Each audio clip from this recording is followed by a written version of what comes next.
ప్రేక్షకులందరూ నమస్కారం. ప్రస్తుతం మనతో పాటు దైవాజ్ఞ బ్రహ్మశ్రీ వీరాపురం సుబ్రహ్మణ్య స్వామి గారు ఉన్నారు. జూలై మాసంలో కుంభరాశి వాళ్ళకి ఏ విధంగా ఉండబోతుందో గురుగారిని అడిగి తెలుసుకుందాం. నమస్కారం గురుగారు. శుభాశిస్సులు అండి. గురుగారు, కుంభరాశి వారికి ఈ మాసం జూలై నెల ఎలా ఉండబోతుంది? సో ఓవరాల్గా ఎలాంటి జాగ్రత్తలు తీసుకోవాలి, ఎలాంటి పరిస్థితులు ఎదురయ్యే అవకాశం ఉంది? గడ్డు కాలం ఏదైనా కనిపిస్తుందా, అనుకూలంగానే ఉంటుందంటారా? కుంభరాశి వాళ్ళకి ఈ ఆషాఢ మాసం జూలై నెలలో అన్ని విధాల కూడా యోగదాయకమైనటువంటి జీవితం, అంటే చక్కగా కలిసి వచ్చే మాసం.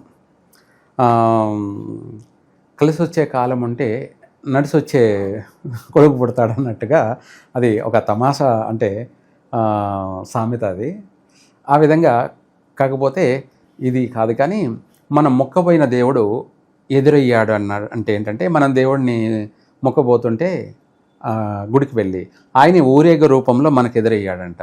ఇది కరెక్ట్ సామెత. మనం ఆయన గుడికి వెళ్ళి దర్శనం చేసుకుందాం అనుకుంటే ఆయనే మనకు ఎదురుగా వచ్చాడంటే అది అసలైనటువంటి సామెత. అది మహా అదృష్టం అని అర్థం.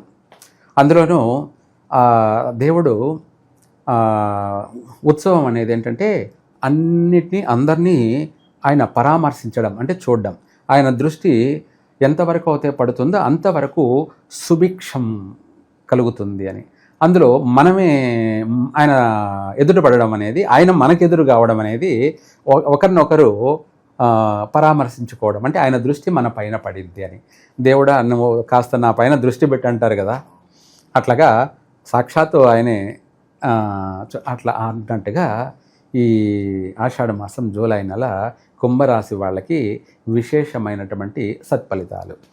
ప్రశాంతంగా, మానసికంగా ప్రశాంతంగా వీళ్ళు నిర్మలంగా నిండు కుండలాగా తొనకని వాళ్ళుగా స్థిరంగా నిలబడే అవకాశం అనేది ఈ మాసంలో కనపడుతుంది. ఎటువంటి వ్యాపారాలైనా ప్రారంభం చేసుకోవచ్చు. చిన్న వ్యాపారమా పెద్ద వ్యాపారమా అన్నది వాళ్ళ స్తోమత స్థాయిని బట్టి ఏ వ్యాపారమైనా కూడా కళ్ళు మూసుకొని ప్రారంభం చేసుకోవచ్చు. అలాగే వివాహ ప్రయత్నాలు అనేది కొత్తగా ప్రారంభం చేసేవాళ్ళు ఆలోచన చేయకుండానే ఈ మాసంలో ప్రారంభం చేయాలి. అంటే ఈ మాసంలో ప్రారంభం చేశారంటే వెంటనే టక అన్నీ జరిగిపోతాయి. అంటే ఈ ఆషాఢ మాసంలో పెళ్లి చూపులు ఈ సంవత్సరంలో పెళ్ళి అయిపోతుంది, ఆగదు. కొంతమందికి ఏంటంటే సంవత్సరాల తరబడి చూస్తూనే ఉంటారు, కావు. ఆ విధంగా చూసుకుంటే మనం ప్రారంభించే సమయం అనేది గుడ్ టైం అన్నట్టుగా ఆ మాసమే శుభమాసం కాబట్టి అంటే మనము తొందరగానే అయిపోతుంది. తొలి మలి అంటే తొలి సంబంధమా లేదంటే మలి సంబంధమా అన్నట్టుగా 1-2 సంబంధాల్లోనే అయిపోతాయి. లేదు మనము ఆపోజిట్ మాసంలో బాగలేనప్పుడు చేసామనుకో, ఏ 50 సంబంధాలు 100 సంబంధాలు 200 సంబంధాలు కూడా చూసిన వాళ్ళు ఉన్నారు. 200 సంబంధాలు అందరూ కాదులేండి, చాలామందినే ఉన్నారు చెప్పాలంటే. ఇటువంటివి ఎక్కువగా ఉంటాయి. అందుకనేసి ఈ మాసంలో వెంటనే ప్రారంభం చేసుకోవచ్చు. లేదు ఎప్పటి నుంచో ప్రయత్నాలు చేసిన వాళ్ళకి కూడా ఈ మాసంలో నిశ్చయ తాంబూలాలు పుచ్చుకునే అవకాశం ఉంది. ఏది ఆషాఢ మాసంలో శుభకార్యాలు చక్కగా నెరవేరుతాయి. ఎటువంటి నష్టాలు అయితే లేవు. ఆరోగ్యపరమైనటువంటి సమస్యలు కూడా లేవు. ఒకవేళ ఉన్నా వాటి నుంచి ఈ మాసంలో బయటపడే అవకాశాలు ఉన్నాయి. అంటే వాటిని చూపించుకొని వాటిని పరిష్కారం చేసుకొని వాటి నుంచి బయటపడే అవకాశం కూడా చక్కగా ఉంది. అలాంటి ప్రయత్నం కూడా చేసుకోవచ్చు. అంటే దీర్ఘకాలికంగా ఎప్పటి నుంచో బాధపడుతున్నటువంటి వాళ్ళు కూడా వాటి నుంచి బయటపడడానికి ఈ నెలలో ఎటువంటి అయినా పరిష్కార మార్గాలు చూసుకోవచ్చు. దాని నుంచి బయటపడతారు. కుటుంబ సభ్యులతో బాగా సఖ్యత, 10 మందితో కలిసిమెలిసి కలయిక, అలాగే ఎక్కువగా శుభకార్యాల్లో పాల్గొనడం చాలా బాగుంది. నిరుద్యోగులకి ప్రమోషన్ వచ్చే అవకాశాలు ఉన్నాయి, మారే అవకాశాలు ఉన్నాయి. అంటే ఇప్పుడున్న జాబుల్లో చేస్తున్న జాబులు కాకుండా ఇంకా దానికంటే బెటర్ అయినటువంటి జాబుల్లోకి మారే అవకాశం. ఆకస్మిక ధనలాభం కావచ్చు, ఏదైనా అనుకోకుండా ఒక ప్రయాణం చేయటం, అది మనకు బాగా కలిసి రావటం, సందర్భాలే ఉన్నాయి. ఈ మాసం అంతా అవే జరుగుతాయి. ఉద్యోగాలు కూడా పిలిచి అన్ని సర్ప్రైజ్లే అంటారా? అంటే ఏదండి స్వామి మొత్తం ఉద్యోగాలు తీసేస్తున్నారు అని అంటే ఎవరి తలరాత వాళ్ళదే. ఏమిటి ప్రపంచం అంతా కొట్టుకుపోతున్నా ఎవడు మిగలాలో వాడు మిగులుతాడు అన్నట్టుగా, అదేవిధంగా ఎవరి జీవితం వాళ్ళదే. తీసేస్తున్నారంటే తీసేస్తున్నారనేది భయపడాల్సిన అవసరం లేదు. మనము భగవంతుడిని నమ్ముకొని ముందుకు పోవడమే, అంతే. అదే మనల్ని నడిపిస్తుంది. అట్లాగా దానికి కూడా కాలం కలిసి రావాలి కదా అంటారు, అదే కాలం కలిసి రావడం అన్నమాట. ఆ కాలం కలిసి వచ్చేదే మాసం. ప్రతిరోజు కూడా దాన్ని ప్రతి క్షణాన్ని కాలం అంటారు. కాబట్టి ప్రతి సెకండ్ కూడా మందే. దాన్ని యూజ్ చేసుకోవాలి, ఉపయోగించుకోవాలి, దాన్ని సద్వినియోగం చేసుకోవాలి. మనం బాగుపడాలి, మనం బాగుపడాలి, మనల్ని నమ్ముకున్న వాళ్ళందరినీ కూడా సెటిల్ చేయాలి. అది జరిగే అవకాశం ఉంది. విదేశాలకు వెళ్ళాలనుకున్న వాళ్ళు ప్రశాంతంగా ప్రయత్నం చేసుకోవచ్చు. చక్కగా వెళ్ళినా కూడా అక్కడ బాగా స్థిరపడతారు. అన్ని విధాలు కూడా ఆర్థిక పరంగా కావచ్చు, ఆరోగ్యపరంగా కావచ్చు, అభివృద్ధి పరంగా కావచ్చు, అన్ని రంగాలలో కూడా స్థిరపడతారు. ప్రతి విషయంలో కూడా వీళ్ళకు విశేషమైనటువంటి లాభదాయకమే. అలాగే ఈ యొక్క కుంభరాశి వాళ్ళు మిథున రాశి వాళ్ళతోటి ఎటువంటి పార్ట్నర్షిప్ పనికిరాదు.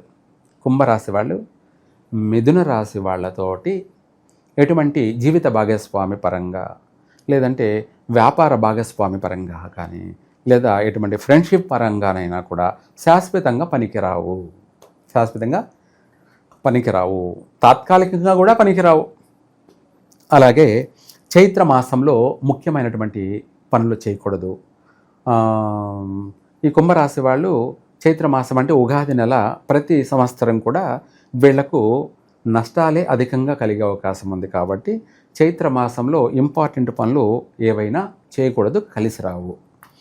అలాగే తిథుల్లో చూసుకునేటప్పటికీ ఈ యొక్క కుంభరాశి వాళ్ళు తదియ, అష్టమి, త్రయోదశి ఈ 3 తిథులందు ఇంపార్టెంట్ పనులు, ముఖ్యమైనటువంటి కార్యక్రమాలు ఏవైనా సరే చేయకూడదు.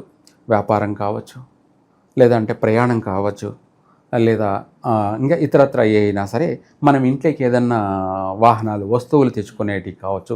అంటే నగలే అనుకుందాం. తృతీయ అనేది అక్షయ తృతీయ అని బాగా అందరికీ అవగాహనే. కానీ ఆ తదియ కుంభరాశి వాళ్ళకి సరిపోదు. కుంభరాశి వాళ్ళకి అక్షయ తృతీయ అనేది సంవత్సరం ఒకసారి వస్తే అదే కాకుండా ప్రతి మాసంలో కూడా తదియలు అనేటివి వీళ్ళకు కలిసి రావు. అది ఏమిటంటే ఆ సమయంలో బంగారే కొన్నామనుకో, అది పోగొట్టుకోవాల్సిందే.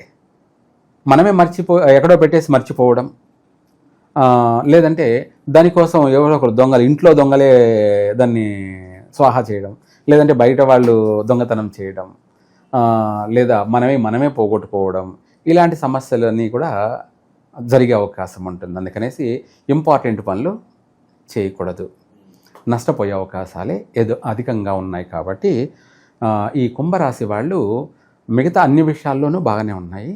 అయితే పరిష్కార మార్గాలు ఏమన్నా ఉన్నాయా అంటే, ఈ కుంభరాశి వాళ్ళు 1.25 కిలో నువ్వులు, 1.25 కిలో ఉప్పు దానం చేయాలి.